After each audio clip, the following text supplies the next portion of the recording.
Socavitre, le spécialiste de la menuiserie en aluminium, des volets roulants, des vitres et des rideaux métalliques. Yarif Center, centre commercial en plein centre-ville, en face premier arrondissement. GSI, université privée habilitée par l'État. Socavitre, Yarif Center, université GSI, Nulchwanao ni Vavao.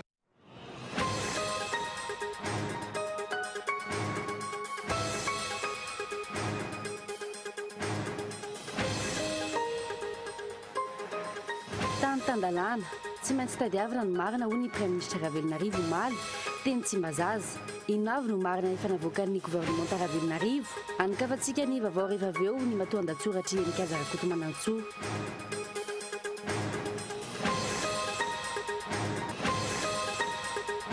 Entin'ny Lili Rabiata fitinina amintsika ny votoatin'ny teti-bolam-panjakana £1.4 araky ny endriny tongony amin'ny anten'ny era-pirenena. Andrasana amin'ny alatsinainy ho avy izao ny ady hevitra ny Tsimbazaza momba izany.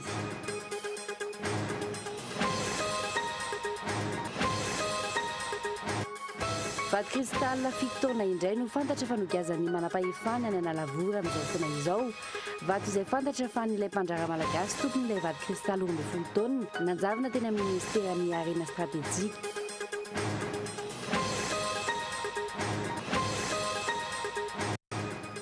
Nanameloka ny masovo frantsay ny mpikambana ao amin'ny hetsika Madagasikara miaro ireo nosy malagasy. Nanamafatrana ireo mpikambana fampiraitsiko makombo ao anatin'izany fitondrana malagasy frantsay. Nilanja sora vavety izy ireo androany mahalona ny lapan'ny tanàna.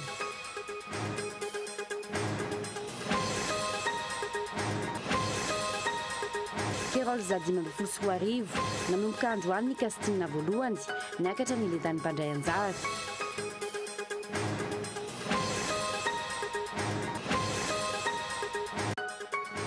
Noesoana tanteraka ny fisian'ny olana teknika ka nitrangan'ny lozana bakabaka tany Egypte. Ahina no nisian'ny asa fampiroroana tao ambadik'izao tranga izao. Mipotra tsikelikely ny mariny, herinandro taty aorian'ny fitsiriana sy ny famakian'ny manam-pahaizana ny boîte noire ny Airbus A321. Ny atsipirian'ireo vaovao ireo arahinao afaka fotoana fohy.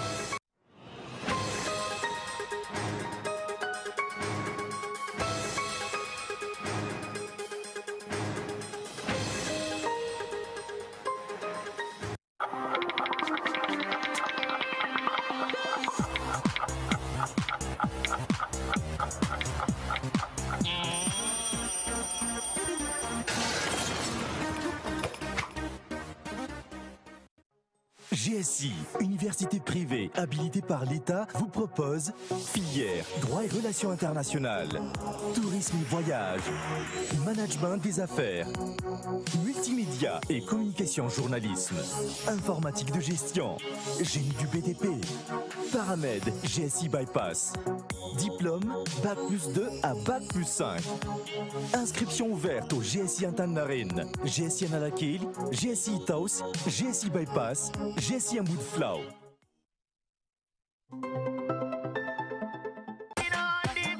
Socavitre en Outapenac. Menuiserie en aluminium. Rideaux métalliques. Volets roulants. Vitres. Tôle.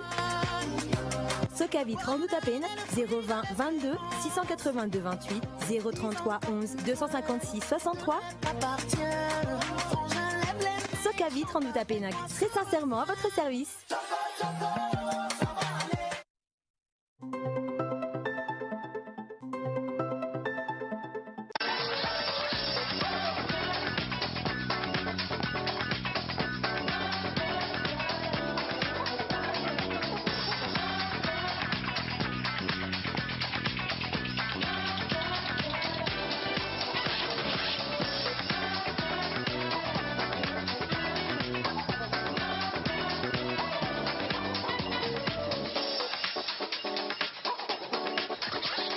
Luxor, le plaisir du confort.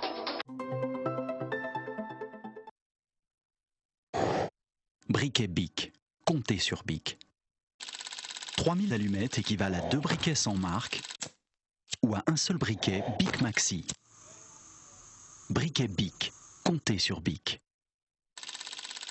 Faites le calcul. 3000 allumettes équivalent à 2 briquets sans marque ou à un seul briquet Bic Maxi.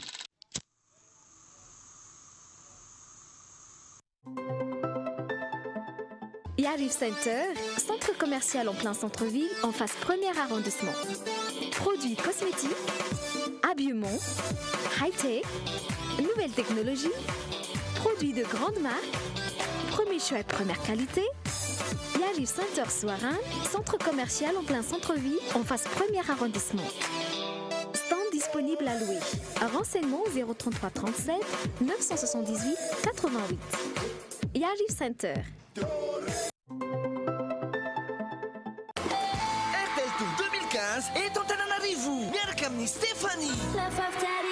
Anga. Mamarana ny fankalazana ny vanim-potoana eto Antananarivo. Ohatron'ny Black Nadia, Kinati, Gangsta Bab. Ao ny Coliseum Antsontjombe ny alahady 8 novembre 2015 manomboka amin'ny 10 maraina. Vidy fidirana 3,000 ariary. Raha vidy amin'ny RTL Money ianao dia 502 ariary. Partenaire média Cool TV. Partenaire officiel Beryl, Huawei. Sponsor officiel RTL.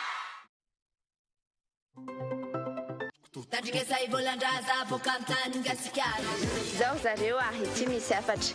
Ny fonosana ihany no niova ny vovon-tsavony Beryl. Fa ny ao anatiny sy ny fomba fanamboarana azy dia mitovy ihany sady manitra citron. Toraga izany koa ny fiasany. Mandroatra tsara sady manadio ny loto rehetra.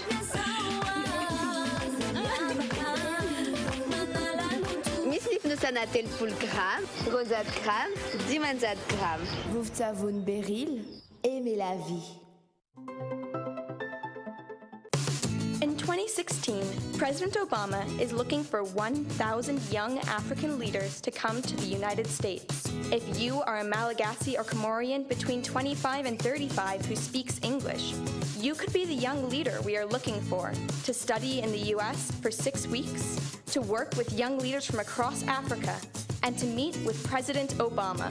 Applications are open on www.yali.state.gov from now until November 11th.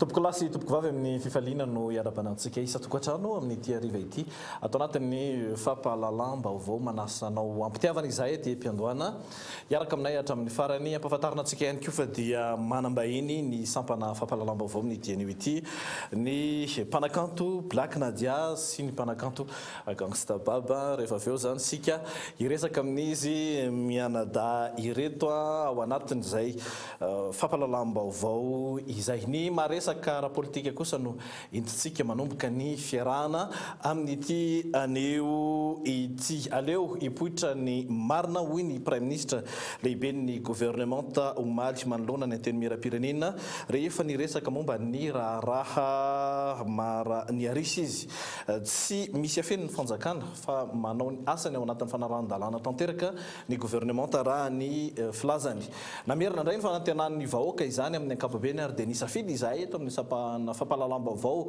ny Cool TV sy ny Cool FM ny amerina hanampy ny prime ministre lehibe ny gouvernement amerina ireo teboka izay ilan'ny vahoaka an'izay hoe famoahana ny marina izay amin'izao fotoana izao ao anatiny ity matoa andahatsoratra ity. Ireto ny zava-misy iainany malagasy isan'andro. Fahasahiranana ara-tsosialy vokatry ny fitotongana ny vola malagasy, ny tsy fisian'ny asa ary ny fiakarany vidim-piainana manao toy ivakana. Raha ny sary nasehon'ny tompon'andraikitra voalohany amin'ny fampandehanana ny raharaham-panjakana hitsinjovana ny vahoaka malagasy omaly teny Tsimbazaza dia toy ny hoe fitondram-panjakana entin'ny olo-masina tsy tia afindalitra ary tsy nanao fahadisoana na kely aza fa mahitsy sy marina ary masina araka ny famaritana heno matetika any am-piangonana momba ny toetra ny zanak'Andriamanitra tsy nanota ny gouvernement Ravelonarivo. Naverimberiny prime ministre omaly ny hoe manara-dalàna ny gouvernement tan-tan-dalàna tsy maintsy tadiavana ny marina. Inona avokoa no marina navoaka ny général Ravelonarivo tao anatin'izay fotoana nitondrany izay. Nivoaka ve ny marina momba ny famotehana ny Air Madagascar. Nataon'ireo tompon'andraikitra teo aloha izay tandapa sy olona akaiky ny fitondram-panjakana avokoa ny ankamaroany. Nivoaka ve ny marina momba ny audit ny Air Madagascar. Ireny olan'ny Air Madagascar ireny nefa nahafaty antoka ny mpandraraha maro, nahafaty ny tsena ny mpanao asa tanana, izany hoe nampitotongana ny fari-piainany ny tokantrano maro manerana ny nosy. nisy tompon'andraikitry ny HVM voapangany syndicat ho nanodikodina ny vola vidin'ny fiaramanidin'ny Hermad ane teto hoe aiza ny marina momba izany. Aiza ihany koa ny marina momba ny auditiny Jirama fa nendrikendrena sy fanosorapotaka olona amin'ny alalan'ny feo aparitaka neny nanjaka teto momba ny Jirama fa aiza ny audita izay tokony hamoaka pahabemaso sy hanasaziana ireo rehetra fositra ka nampitotongana ny orinasa io. Raha ny zava-misy amin'izao fotoana izao fa nenjehana eny amin'ny fitsarana mahakasika tompon'andraikitra mpanatanteraka baiko vitsivitsy no mandeha fa ilay audit toy ny hoe nalevon'ireo ministry ny angovo rehetra ny fandimby tamin'ny andro ny fienena Richard no eny farany izany. Aiza ny marina sy ny tandalana no irairanao maly teny amin'ny anteny miera-pirenena mahakasika izany. Ahoana ihany koa no marina momba ny fivarotana tany tamin'ny vahiny teto. Inona ny marina momba ireo tany-panjakana izay fantatra fa natao varoboba, na ireo nanontonona anaran'olona nandritra ny tetezamita na ireo nitranga taorian'izay. Aiza ny marina sy ny fampiarana ny lalàna ny fivarotana ny zone de recasement teto Antananarivo izay niazakazahana namidy tamin'ny vidiny mora tamin'ny fiandohan'ny Repoblika faha-efatra. Inona ny marina tsy hamoahana momba ny antsiprian'ny fivarotana n'ireo tanin'ny Seimad izay novidiana 1 franc symbolika tamin'ny fanjakana ny maraina ary ny harivan'iny dia niazakazahana namidy tamin'ny miliara amin'ny mpandrara vahiny. Aiza ny marina momba ireny rehetra ireny. Raha oviana no hiantso mpanao gazety na hamory vahoaka ka hamoaka ny marina hitondra fanazavana momba ireo tompon'andraiky mpanjakana ny fandimby voatonontonona amin'ny raharaha kolikoly amin'ity resaka fivarotana tany ity ny eny Ambohitsiroatra na ny eny Mahazorivo. Ahoana ny marina momba ity raharaha Bois de Rose ity, fikapana sy fanondranana tsokosokony Bois de Rose izay fantatra ankehitriny fa mitohy. Aiza no ny hafaran'ireo anarana nomeny ny Prime Ministre teo aloha Omer Beriziky. Aiza ny marina momba azy ireny sy ireo Bois de Rose malagasy any ivelany no tsy mbola misy tena gros bonnet na iray aza hatramin'izao hita ny vahoaka malagasy fa hoe iny fanosamborona ary voasazy araka ny tokony ho izy, araka ny lalàna manan-kery. Fiovaovan'ny resaka no miverimberina momba ny Bois de Rose. Tsy mbola hita maso mazava ny hoe aiza ny lalan'ny vola azo amin'ireo arena sarobidy ireo. Ahoana ny marina momba ny vaton'ny mpandraharaha malagasy 12 taona manjavona fotsiny eo an-tokotanin'ny ministera. Ahoana ny marina momba ireo fiampangana mahakasika ireo fioram-pefy sy vonon'olona mamaim-poana mitranga ataon'izay manana basy na jiolahy na mpitandro filaminana. Hatramin'ny hoe ahoana ny marina momba ny tsy fahatongavan'ny subvention eny amin'ny commune rehetra manerana ny nosy efa ho 2 taona izao sy ny sisa. Nambaran'ny Prime Ministre omaly fa tsy maintsy irosoana ary maika ny fampiarana ny lalàna mba tsy hisiany tsy maty manota nohony ny tany-tandalàna momba ny raharahan'ny député Marany Arisy. Mbola mavesa-danja noho ny raharahan'ny député iray anefa ny raharaham-bahoaka iray manontolo ka antony ireo fanontaniana maro etsy ambony ireo. Raha ny endrika nasehoan'ny Prime Ministre omaly dia hentitra izy namaly ny solombavambahoaka tsy tokony hilona intsony zany ny famaliana ireo fanontaniana maro samihafa ireo satria mahakasika ny tombontsoam-bahoaka izany. Tamin'ny teny ito dia fantatra ihany koa fa nisy vato kristal 7 taona indray no nogiaza ny manam-pahefana any Analavory any amin'izao fotoana izao. Vato izay fantatra fa nilay mpandraharaha malagasy tompon'ilay vato kristal 12 taona izay nanjavona teny amin'ny ministeran'ny arena stratégique izay isan'ny nametrahantsika fanontaniana teo. Niainga avy any amin'ny commune Ambohitriombo Fenorivo be faritra Bongalava ireto vato ireto no voatazona indray raha ny loharanom-bavao azo ara-dalàna ary manana taratasy mazava ahafahany mivoaka ny faritra ireto vato ireto. Andrasana indray zany ny tohin'ity raharaha ity. Namelona ny ampopony olo-pirenena maro kosa ny teny ny masolvo frantsay mahakasika ny Îles Éparses izay fanarahantsika teto izay tamin'ny teny ito dia nihetsiketsika ireo vovonana samihafa mikambana amin'izao fotoana izao manao ny fitakiana mahakasika izany. Nisy ny filanjana sora-baventy teny amin'ny manoloana ny lapan'ny tanàna teny niantrana teny amin'ny faritra manodidina ihany koa ny mpitandro ny filaminana faneho-kevitra tsotra nefa nafahana na fantajavatra ihany koa ity nitranga teny Analakely momba ny Îles Éparses ity. Teny toerana niazakazaka madinika nanangona ny vaovao teny androany Fehizoro Rafaly. Nanao fihetsiketsehana sy ny lanja sora-baventy ny hetsika Madagasikara miaro ireo nosy kely malagasy. Vao miandoha ary tsy tsatra ny tolona raha ny fanazavan'izy ireo. Fotoana fohy ary ampilaminana no nanaovan'izy ireo ny hetsika androany teo amin'ny lapan'ny tanàna n'Antananarivo renivohitra. Niantrana teny ny mpitandro ny filaminana izay nanao fanamiana sy nanao akanjo sivily.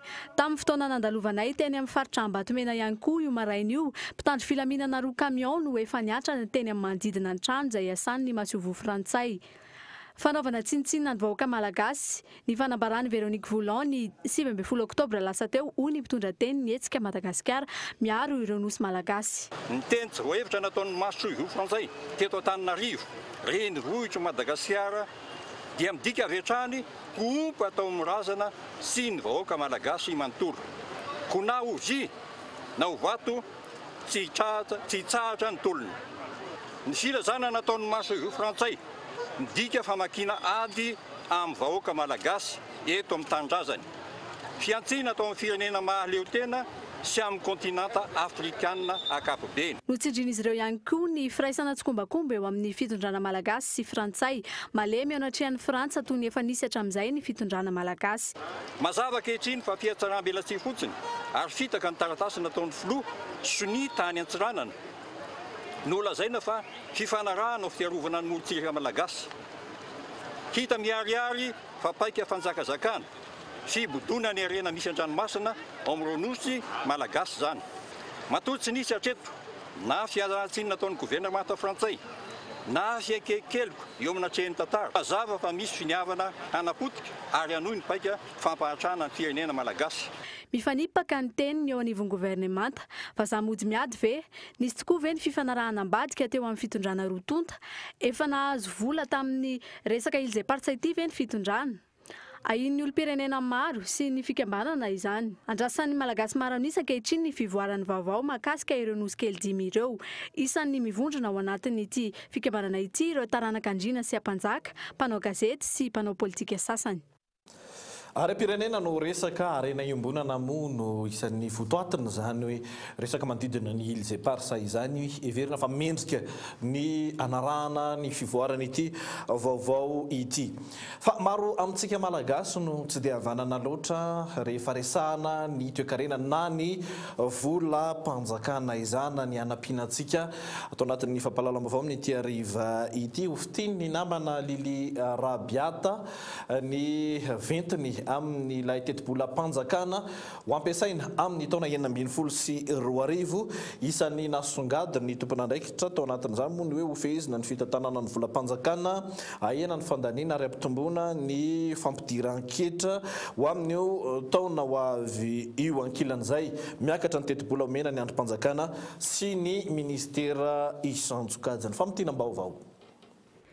Tombana no 5,7 miliara ariary ny teti-bola ankapobeny ho amin'ny taona 2024. Itombo 7,7 isanjato oharina amin'ny taona 2024 ny fandaniana mikasika ny antotan-karama ankapobeny ho amin'ny taona 2024. Izany hoe raha 2,909,7 miliara ariary zany teo aloha sa 7,910 miliara ariary. Tafiditra amin'io teti-bola io ny fandaniana ho an'ny karama mpampianatra FRAM, ny sandan-karama ho an'ny mpiasa-mpanjakana ary ny omena mpisotro ronono. Itentina 7,7 miliara ariary ny fandaniana ho an'ny mpiasa ary hatratra 7,7 miliara ariary ny tambo-karama. Ifantoka amin'ny fampidiran-ketra sy ny aba ny fampidiram-bola ataon'ny fanjakana. Mitentina 7,7 miliara ariary ny tanjona amin'ny fampidiran-ketra izany hoe mahatratra 10,4 amin'ny ari-karena fahobe ho an'ny taona 2024. Ny 7,9 miliara amin'io no azo amin'ny fahadiseranana ary ny 7,7 miliara amin'io no azo amin'ny hetra anatiny. Iakatra 9,2 isanjato kosa ny loharanom-bola avy any ivelany. Izany hoe raha 7,9 miliara ariary zany ny taona 2024. Iakatra 5,2 miliara ariary zany ny taona 2024. Ho an'ny teti-bola natokana ho an'ny ministera sy ny androm-panjakana isantsokajiny mitentina 100 miliara ariary ny teti-bola ho an'ny fiadidinan'ny repoblika. Raha toka manodidina ny 7,70 miliara ariary zany teo aloha. Ho an'ny ministeran'ny kolotsaina sy ny asa-tanana izay isa mitaraina ho kely teti-bola indrindra. Niakatra 7 miliara ariary ny teti-bola ho an'ny taona 2024. Raha toka manodidina ny 7 miliara ariary zany tamin'ity taona ity. Izay ny ampahany voarakitra ao anatin'ilay boky goavana misy ny teti-bola-panjakana ao amin'ny taona 2024 io. Amin'izao fotoana izao amin'ny tontolo sosialy kosa mahakasika ny fiainan'ny mponina niakatra 10 eo ny vidin'ny legioma eny amin'ny mpamongady sy ny mpamonjara tato anatin'ny 2 herinandro izay miverina hatrany ny olana mpiseho isan-taona vitsy ny legioma tonga eny an-tsena na betsaka aza mivokatra araka ny fanamarian'ny mpivarotra noho ny haratsy ny lalana izay nambarana izao fa ny aratsy kokoa noho ny tamin'ny heritaona indray noho ny tsy fisian'ny fikarakarana izany mbola ina hiakatra hatrany amin'ny 500 kosa ny vidin'ny legioma mandra-pahatonga ny fahataperany fotoam-pahavaratra-mbola ny namana Lili Rabiata no nanao izay fanadihadiana izay. Nandritra ny tapa-bolana latsahany orana teto Antananarivo sy manodidina niakatra hatramin'ny 500 ny vidin'ny ankamaroan'ny legioma. Nitombo 400 ariary hatramin'ny 500 ariary ny kilao ny karaoty, izany hoe manomboka amin'ny 10 ariary ny kilao ankehitriny raha toa ka 900 ariary izany teo aloha. 410 ariary hatramin'ny 510 ariary ny kilao ny voatabia. 700 ariary kosa ny kilao amin'ny ovy madinika raha toa ka mahatratra 410 ariary ny kilao ny ovy vaventy. Ny fahasarotan'ny lalana vokatry ny rotsakorana no antony mampiakatra ny vidin'ny legioma raha fanazavan'ny mpivarotra. Arakaraka ny masokarena ny aubergine zao 5000 reny ny tokony. Karoty efa jato telo 5000 namarotana azy. Karoty efa niakatsakatsa ihany valonjato ny kilao nangalana azy. Kombra 500 reny efa mba mirarara. Efa ho tapa-bolana izay niakatra ny vidin'entana. Voatabia zany tena lafo be, 3 alina ny angalana kesika voatabia. Sosety koa lafo zao satria mbola tsy fotoana sosety. Dia manao indray amin'ny efa misy orana? Ny orana lasa simba indray zao ny entana satria be loatra ny orana. Ny haricot-vert lasa lohan'ny orana. Loha eny an-dalana? Loha eny an-dalana ny fitondrana anazy na misy koa hoe loha eo am-pitorana satria lonako ny orana. Efa mialafy ihany koa ny anana. Azo isaina ny anana vidiana ary ferana 400 ariary no azo vidiana. Dia tsy haiko fa dia ny anana indray oa zao no lasa lafo be. Ny amin'ny zavatra rehetra dia ny anana indray no lafo fa tsy fantatra inona eny mety ny orana angamba na tsy mamboly firy tsony ny lasa le transport tsy haiko tsony.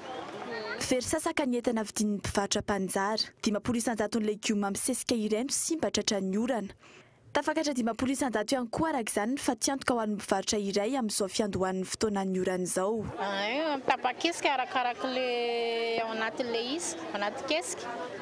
Dia misy tapa-kesika saosy daholo, misy moa tsy dia saosy fa majinika ny eny ambany. Fa tiantoka tsy maintsy misy foana satria simba ny sasany. 3 alina zao ny angalana an-kesika dia eo amin'ny 10,000 eo farafambaniny izany. Manodidina ny vanim-potoana ny fety, izany hoe tapatapaky ny volana Desambra no andrasana hidangana ny vidin'ny legioma. Mbola betsaka ny legioma tonga eny an-tsena ankehitriny na efa lafo aza. Sady ho vitsy no lafo kokoa ny legioma mandritra ny fotoana fahavaratra raha fanahin'ny mpivarotra. Izay ny mahakasika ireny vokatra ireny manao ahoana kosa ny fandrahoana azy. Isan'ny malaza ho manana karazan-tsakafo maro isika eto Madagasikara amin'izao fotoana izao kosa. Ny 70 isanjato ny fampianarana mahandro eto amintsika dia saika ny nahandro vahiny toy ny avy any Azia sy ny any andrefana na ny aziatika na ny sy ny Europiana izany no ianarana ny fomba fianarana nahandro malagasy tsy ankilan'izay izay somary takona na dia isan'ny mahasarika ny mpizahatany maro eto amintsika aza izany. Antony iray tsy mbola ivelarana izany amin'izao fotoana izao raha ny nambarany manam-pahaizana malagasy iray. Fanampanazavana entiny Mikael Ramarola. Saika mampiatra ny fampianarana sakafo vahiny sy 10 ireo programa mpampianarana amin'ny andro sakafo misy eto an-toerana. Tsy mbola misy kosa ny toeram-pampianarana ka mitondra ny fampianarana ny sakafo malagasy 100 Ny hita maso ankehitriny dia ny fahitan'ireo mpivarotra hani-masaka izay isaky ny 10 metatra. Mora lavitra mihoatra ny sakafo vita vahiny masokarena ilaina amin'ny andro malagasy raha ny fanazavan'ny mpivarotra hani-masaka iray. Ny fahefa-mividin'ilay olona mihitsy izany tsy mahatakatra. Ohatra hanao crevette ianao, nanao ohatra hoe inona koa ilay any amin'ny restaurant eny tsy takatry ny olona. Fa izay zavatra mba hoe takatry ilay ankizy izany ny atao. Araka izany mbola eny amin'ireo mpivarotra hani-masaka manerana ny renivohitra no ahitan'ireo karazana sakafo malagasy ankehitriny. Etsakilany kosa manana ny vokatra ilaina rehetra amina andro sika malagasy saingy ny fikarohana sy ny fanitarana izany mbola tsy ampy raha nambaran'ireo matianina ny fandrahoana sakafo izay mbola azo isaina hatreto. Fa ny zavatra hitako hoe tsy ampy zany eto amintsika dia ny formation e. Betsaka ireo tanora tian'le izy, betsaka ireo tanora tianao an'le asa ary betsaka nefa ao anatiny fa izay formation izay ihany mbola tsy ampy amintsika eto tsy ohatran'ny any ivelany zany fa mba miezaka ihany zay mandondona fa manatena ngamba zay fa mba hisy valiny amin'izay hoe amin'izao fotoana izao hoe mba ampiana ny tanora e mba afaka mizara an'le traikefa. Isan'ny misintona mpizahatany amin'ny firenena samihafa ny lakozia ny fandrahoana sakafo. Olana iray efa nisatr'izay izany raha nambaran'ireo matianina hatrany. Eo ihany koa ny tsy fisian'ny fampizarana traikefa amin'ny samy matianina malagasy. Misy araka izany ny hetsika ampifandraisana ireo mpahandro matianina sy ireo vao hisandratra amin'ny fandrahoana sakafo vahiny sy malagasy. Ny 3 Desambra hatramin'ny 9 Desambra izao ka omena lanja manokana amin'izany ny sakafo malagasy, ny ravitoto, ny anana ary ny mofogasy mampalaza ny malagasy. Mialoha ny andraisantsika ny vahiny araka nambaranao teny am-piandany fampahalalam-baovao toy ny mahazatra antsika dia hanome lanja raim-pianakaviana na renim-pianakaviana na orinasa malagasy, orinasa madinika, orinasa kely malagasy. Isika amin'ity anio ity dia renim-pianakaviana iray izay mpanamboatra harona vita amin'ny rofia izay tokatena ihany koa ary mamelona zaza iray no mentsika lanja amin'ny ezaka izay ataony amin'izany asa izany mba ho fivelomana amin'ny andavanandro sady mitaiza no mifofotra mitady vola ity renim-pianakaviana ity ary miezaka manaja izany asany izany. Fanampanazavana entiny Gaëtan Andriatsilavo.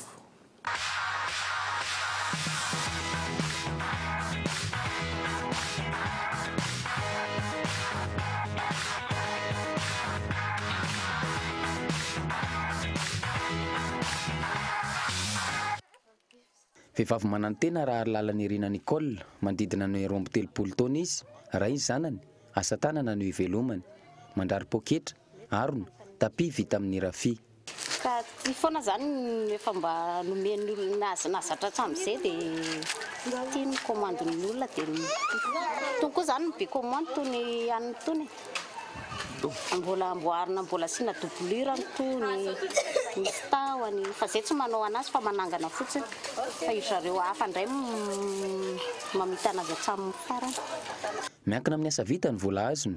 Ity arina amboariny ity ohatra 4 andro ny anaovany azy ary andraisan'ny 4 ariary. Na izany azy ampy velomany izy mianaka ny vola azony, iantohana sakafo, ampianarana ny zanany ary mbola afaka mividy fanaka ampiasaina ao an-trano izy. Navidy bahut manavitavita ny tao an-tokantrano e. Mamavonjy ihany zany ny asa tanana. Fianaran-jaza, asa tanana tena mavelona raha tena ifikirana. Efa 12 taona izao no nanaovany ity asa ity. Eny amin'ny tsenany Koum 67 hektara no ividianana ny akora fototra. Tsy misy asa ratsy hoy izy, fa ny finiavana na tsara izay opelan-tanana no zava-dehibe. Eo ihany koa ny finiavana ny ampitombo ny talenta ananana. Ho an'ny Nicole manokana, hafa kely fa vy ny fanaovana crochet no andrariny ny rofia. Ireo namany efa nahay ity asa ity no niangaviany hanorse hampianatra azy. Tsy nianatra crochet fa le orinasa nesanay dia broderie foana no nataoko. Dia lina mba tianao crochet dia mianatra dia zay ihany zany nampianatra ny tenako e. Misy nanoronoro fotsiny manontany fotsiny zany zay ataon'ny olona zany dia ataonao dia manontany an'le point ianao hoe ino ty point ity dia mibridy dia niezaka namoaka teo niezaka nianatra rery satria ny olona koa tsy manay kelingelenino lava amin'le par pièce le izy. Tsy misy mafitsylaitry ny zoto izy ary tsy misy ambonin'ny fahafahapo rehefa manao ny asa tsy arahandromiromo. Mifety torimaso, miasa tontolo andro ity renim-pianakaviana ity, ny sakafo isan'andro, ny fandaniana amin'ny ofatrano sy ny ofatsena ary ny fampianarana anjanany no ifitorany. Fikasany amin'izao fanafoanana ny arona plastika izao, ny amokatra karazan-karona azony rehetra ampiasaina rehefa miantsena.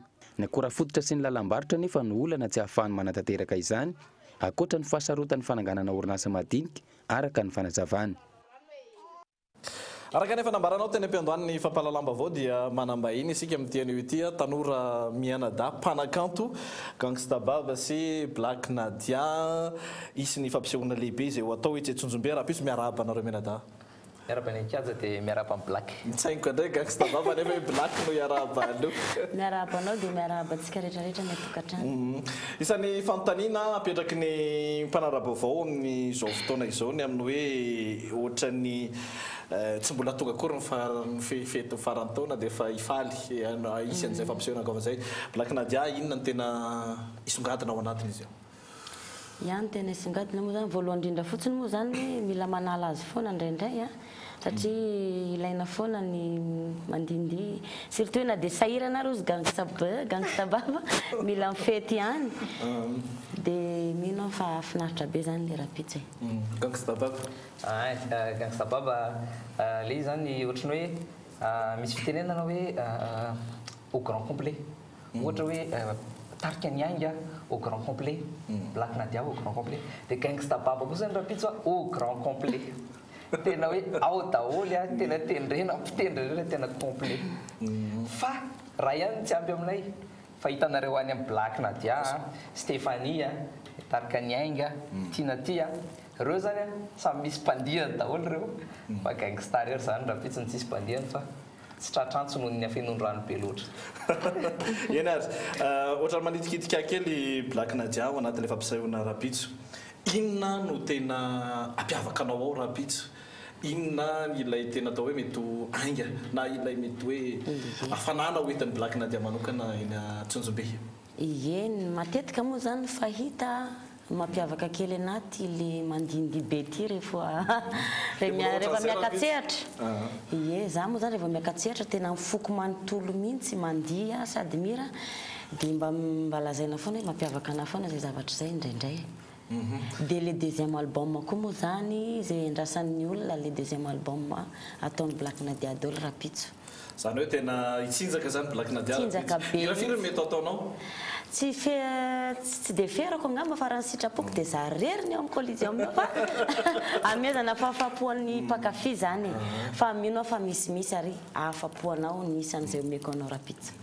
Gangsta baba, ahoana ny hira ho tonga amin'izany hoe tsy hisy mpandihy zany, inona no hira ho atao satria le clip hitan'ny olona reny mantsy na le manana titre fahafiny ara misy mpandihy.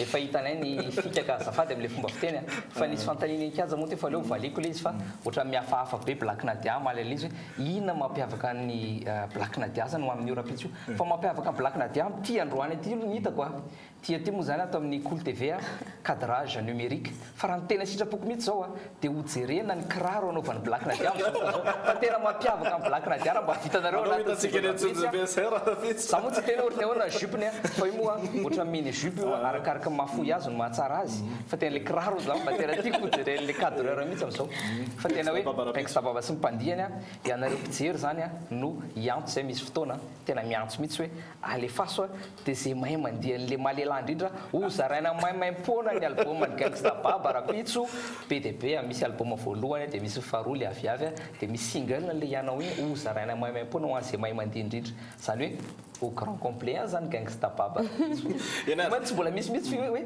ary ny artiste zany tsy grand complet mihitsy.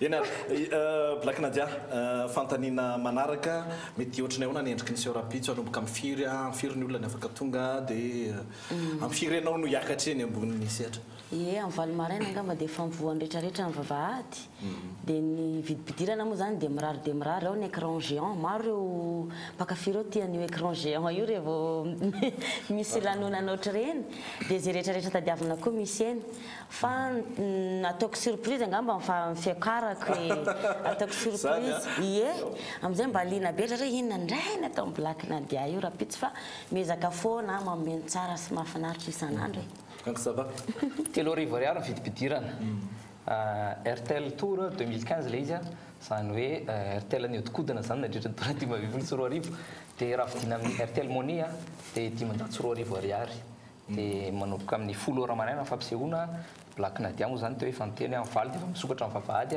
efa nijerena masina tsy avy ny orana rapitso somary zay matsotra ny angarana kely zay Samuel Tariatsamatra tamin'ny farany avy le orana fa tsy maninona fa tonga maro be any olona dia rapitso tsy ho avy ny orana dia ho avy eo daholo averiko farany hoe misy an'ny Stefania Black Nadia Gangsta Baba Tarkanianga Tina Ty ihany koa avy eo tanareo fa tena hoe mafana Tina Ty ny gadona rehetra ho hita rapitso takatakany ahoana gadona rehetra inona daholo tazanao Black Nadia gadona moa zany feno de feno ho any ainga zao dia efa manana ny anazy iny tsy haiko country tsy haiko maninona dia Tina Ty ny gadona africaine iny ny zoko vaviko iny dia Black Nadia koa anatin'ny africaine dia Stéphanie moa zany variété manao an'le variété de gangsta africaine aleo nareo gasy gangsta mety anao roka ve gangsta ohatra tsy niteneniny ona Black Nadia azoko iraina ve ny Black Nadia azo iraina fa ianao koa aloha tratraka eny amin'ny collision be dia be ny vehivavy miandry anao eny rapitso mbola azoko ianao eny azy ny teninareo faraparany anareo menadary tsirairay avy atao anatin'ny fampahalalam-baovao amin'ity hariva ity omentsika voninahitra angamba ny andrenina voninahitra gangsta ie voalohany indrindra moa zany dia misaotra anareo mpakafy mbola makafy hatramin'izao dia mbola andeha hijery anay rapitso dia tonga ava maro fataonay afapo tena afapo tanteraka renareo lombolombo ny taloha iny fiteninay zay dia engany mba santain'Andriamanitra daholo tsisy arariary tsisy anina fa salama tsara eny amin'ny collision mena dia mikompatananareo dia aza tara sao dia tara tafiditra ry dia le hirany Gangsta Baba tianareo tsy nataony nataony fa tonga ava loloa dia za Tina Ty reto avy eo za anisan'ny mpakafy Tina Ty tonga maro tsika rehetrarehetra fa elaela izy tsy ny antsehatra zay dia ho avy izy gangsta mamarana azy ianao dia misaotra ny Cool TV napetrano tamin'ity androany ity Gangsta Baba ho avy eo amin'ny fampisehoana ary dia mbola veriko any le fomba fiteniko hoe Gangsta Baba ho avy tsy hanafosafo Gangsta Baba fa Black Nadia mety hoe safosafoana fa itsika mijery sy nypiary zany tsy hanafosafo Gangsta Baba tonga fa dia iresadresaka mahakasika ny tontolo fitiavana ary iresadresaka ny tsy mety ara-politika mety ho voaresaka ao sachet mety ho voaresaka ao manino sachet eno za foana any resahanareo fandrebirebena saim-bahoaka ngamba le resaka sachet dia ho voakianao zany satria Gangsta Baba zany lafiny anakiroa ihany zavakanto ny tontolo fitiavana dia resaka politika dia reo fa tsy propagandy tsy propagandy makasitraka anareo farany tena farany ho avy eo le album hozaraina maimapona fa amidy amin'ny vidiny mirary zany hoe koatra ny any amin'ny super musique dia ho avy eo ny album Gangsta Baba eny ary mankasiraka anareo menadano va iny tato anatin'ny fampahalalam-baovao tamin'ity hariva ity fety be zany ny eny Antsonjombe eny amin'ny Coliseum eny ho amin'ny rampitso manomboka amin'ny folora isika menakavy moa zany no andrasany ireo mpanakanto maro samihafa miaraka amin'ny groupe misy azy ireo tsirairay avy ao anatin'izany fampisehoana izany fifaninanakira kosa no hitohy eto amin'ny kolo amin'ny rampitso ny Carols 2015 izany na ny fifaninanana ventikira Noely izay efa nataontsika tamin'ny niakatra ny lentan'ny fifaninanana tamin'ny tianio ity raha jerena amin'ireo izay nanomboka mpandray anjara nanomboka ny fanintsana tamin'ny androany mbola hitohy rampitso zany fa tamin'ny tianio ity aloha ezahaniana rindra randrianomanana fitinina amintsika ny zavantranga teto amin'ny foibeny ny kolo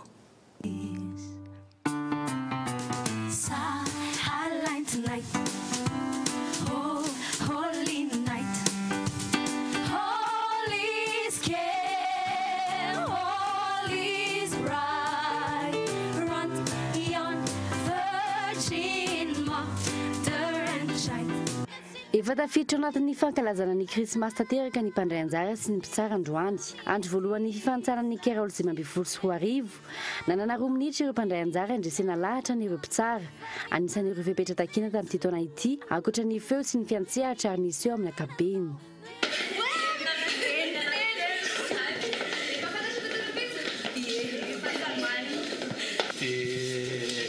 anatin'izay koa afafo ihany ngamba mpitsara tafakatra amin'ny dingana manaraka izay tanterahana rapitso avokoa ny 700 an'ireo nanoratra anarana tamin'ny fifaninanana Carol 2024 nanamafy ny mpitsara fa ho entitra izy ireo rapitso raha hifantina n'ireo folo hiditra amin'ny dingana manaraka anomanana nyity fifantsana ity dia miavaka kokoa zany le mba efa mivonona kokoa. Misy nefa ny hoe mety matoky tena fotsiny amin'ny fahaizana izy dia tsy niomana, tsy ampy répétition sy ohatran'izany dia miakatra teo dia avy eo tsy dia makaiza loatra. Nefa ny androany moa zay tsy dia nasika satria ohatran'ny hoe admissibilité fotsiny hoe izy mba mety mbo ahavita zavatra tsara. Ny insolite aloha dia tena misy mampitsikitsiky koa le insolite aloha ka tsy dia maninona ihany fa misy tena misy daholo na ny insolite na ny atonontonony na ny tena misongadana. Ary zay koa tena mahafinaritra mihitsy satria tsy vita an'izay fotsiny fa maro loko be mihitsy, tena maro loko be mihitsy le mpandray anjara. Ataoko hoe teneniko amin'ny fomba mahitsy hoe ikotrana arak'izay tratra mba ahafahana mahazo vokatra tsara zany satria matoa misy fifananana ohatr'izao mba ahafahana mahazo résultat tsara, mba ahafahana mampivoatra, mba ahafahana ivoarana zany indrindra amin'ny lafy mozika. Manomboka amin'ny 7 ny volana novambra ho avy izao, efa ilomany tanteraka ao anatin'ny fankalazana ny krismasy ny eto amin'ny Kolibely FM. Ny 20 desambra kosa no tanterahany famaranana any fifananana Carol Sadimambefolo.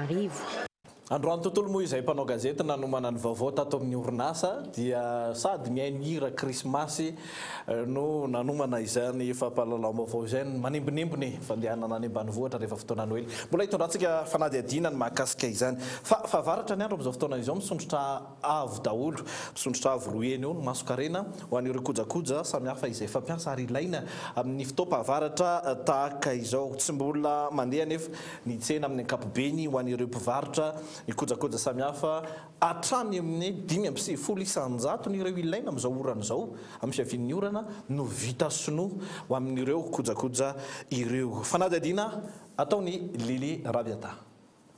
Miakatra manodidina 500 ariary hatramin'ny 3 ariary ny vidiny kojakoja fampiasa amin'ny andro fahavaratra eny am-pamongady. Miakatra manaraka io vidiny io ihany koa arak'izany ny eny an-tsena.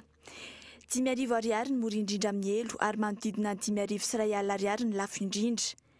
Alaina 4 ariary hatramin'ny 1 ariary ny iray amin'ny elo eny am-pamongady. Manomboka amin'ny 7 ariary hatramin'ny 2,100 ariary kosa ny vidiny aro orana. 500 ariary kosa ny vidiny satroka aro loha. Manomboka amin'ny 5 ariary hatramin'ny 5,100 ariary kosa ny kiraro fitondra amin'ny orana. Ireo volana izao no nanomboka nisy ny tsena saingy tsy mbola mandeha hatreto. Ny elo sy ny aro orana ihany no mbola mitobaka eny an-tsena sy be mpanontany. Volana oktobra zao zay nanomboka varotra elo Saint-Père. Ny tsena zao tsy dia mbola tsy dia tena mandeha fa ny entana ny sondrotra be daholo. Mety manana ny tsisy. Satrinay dia satrinay raha tonga dia kojakoja ny orana daholo ny varotanay fa tsy ampy le manana. Raha toka avy any Chine, Thaïlande ny betsaka amin'itony kojakoja fampiasa amin'ny fahavaratra tony, ny vita avy any Europa matetika ny betsaka mpitady. Misafidy ny efa niasa na ny friperie ny mpanjifa sendranay noho ny amafiny. Le fripe zao mampiavaka anazy aloha izy ela kokoa vao simba dia sady mba ahitana doblirany ohatr'izao dia mba maharitra mateza, mba manisa taona zany ianao vao mba mividy indray. Ira be nakitapo zany fa tsy glady zany fa lasa rongotra ina vao hoe ataonao kelikely le. Ho an'ny mpivarotra arorana friperie sendranay, tafakatra hatramin'ny 10 isan'andro ny mpanjifa tonga eny amin'izy ireo tato anatin'ny herinandro raha toka manodidina ny 10 izany teo aloha teo. Tsy misy amin'ny ankapobeny ny fisondrotan'ny vidin'entana ho an'ny friperie na io aza ny fiakaran'ny masokarena. Nanomboka zao ny olona dia betsaka ny olona mitady. Tamin'ny herinandro ambony zao zay namoaka aloha mbola tsy dia nirahara ny olona fa mitady amin'izay izy tamin'ity herinandro ity. Dia ny tsena aloha zany rehefa mba malafo dia izay zany no tena zavatra lehibe. Rehefa malafo hoe malafo 30, 70 isan'andro dia ohatr'izay zany dia izy. Ary ny prix an'izay zany moa tsy miova tamin'ny herintaona. Izay zao mivarotra tamin'ny herintaona 75 000 amin'ilay tsara zany. Izany hoe lohan'ny entana tsara zany satria friperie manko izy ity. Dia za zany tsy nampiakatra mihitsy. Ato anatin'ny volana novambra no andrasana hiakatra amin'ny fanjifanany kojakoja fampiasa amin'ny fotoana fahavaratra. Ahina hiakatra hatrany anefa ny vidiny raha fanazavan'ny mpivarotra. Hatreto aloha, ireo ray aman-dren'ny mpianatra ny mirona amin'ny fividianana tsikelikely ny elo sy ny arorana. Amin'izao fotoana izao na mivadika aiza na maka aiza dia saika izay hoe miakatra izay hatrany no re ny ambava ny olom-pirenena rehetra raha vao miresaka ny karazana kojakoja na ny sakafo sy izay rehetra momba na manodidina ny fiainam-bahoaka amin'izao fotoana izao. Fiakarana izay ambaran'ny maro moa fa tsy maharaka manoloana indrindra ny fari-piainan'ny olona izay tsy maharaka manoloana indrindra izay fiakaram-bidy samihafa hita etsy roa izay. Indray mijery eo amin'ny maresaka iraisam-pirenena vetivety taorian'ny fitsirihana sy famakian'ny manampahaizana ny boîte noire nyilay Airbus A321 izay nianjera tany ny tany hainy Sinai tany Egypta dia voamarina fa nisy fipoahana tampoka ny tranga 420 minitra ny aloha ny piatrahany ity sidina ity zany hoe mbola teny amin'ny ambony dia ambony nisy n'ity fiaramanidina ity zany nisy izay fipoahana avy ao anatin'ny fiaramanidina izay tsy mbola voamarina kosa ny amin'ny hoe inona io ny poka io any azo antoka dia hoe bomba izany fa hoe bomba inona ny sampampitsikilovana amerikana sy britanika moa dia efa nametra mpanontaniana ary efa nilaza ihany amin'ny mety ho fampiororona an'ity napoka ny fiaramanidy ny kompania rosiana Airbus A321 ity amin'izao fotoana izao zany dia mirona makany amin'izay asa fampiororona izay ny fanadihadiana. Tompoko lasy tompoko vavy sabotsy ny andro tapitra ny fiarahantsika tamin'ny TNU ity eto ampamaranana ampahatarina antsika zany ho amin'ny rahapitso noho ny 20 taona ny famaizan'ny rova n'Antananarivo ny lapany manjaka miadana ny fandaharana alalino amin'ny rahampitso dia ny fanadihadiana nataony Gaëtan Andriatsilavo manodidina ny rova io no averintsika izany. Maro ihany koa moa no nangataka an'izany taminay mpanao gazety tamin'ny TNU ity kosa manoloana ny teny nambaran'ny Premier Ministre teny Tsimbazaza Omaly izay nisintona mpanara-baovao maro dia somary namerina izahay amin'ny maha-mpanao gazety izahay di sampana fampahalalam-baovao teto amin'ny kolo ireo fantaniana maro samihafa ireo tranga maro samihafa iandrasan'ny vahoaka izay famoahana ny marina izay ny zana novotiny ny Lili Rabiata ihany koa taminao tato anatin'ny fampahalalam-baovao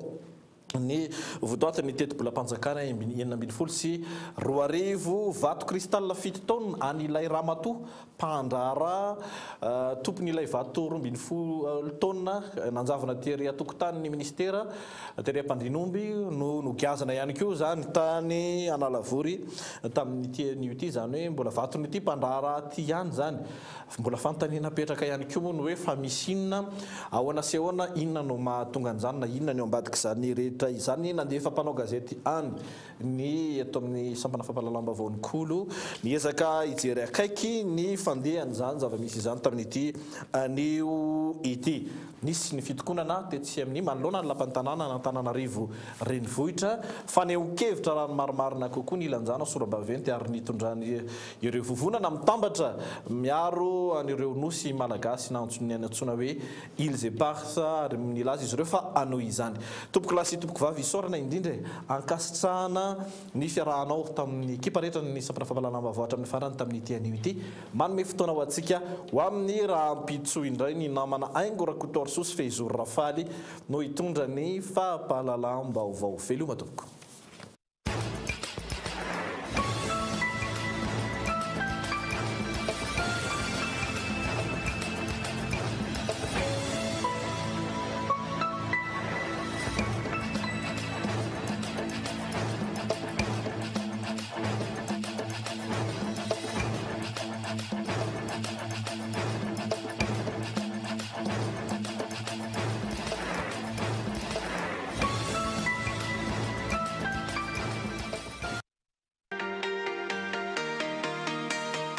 Vitre, le spécialiste de la menuiserie en aluminium, des volets roulants, des vitres et des rideaux métalliques. Yarif Center, centre commercial en plein centre-ville, en face premier arrondissement.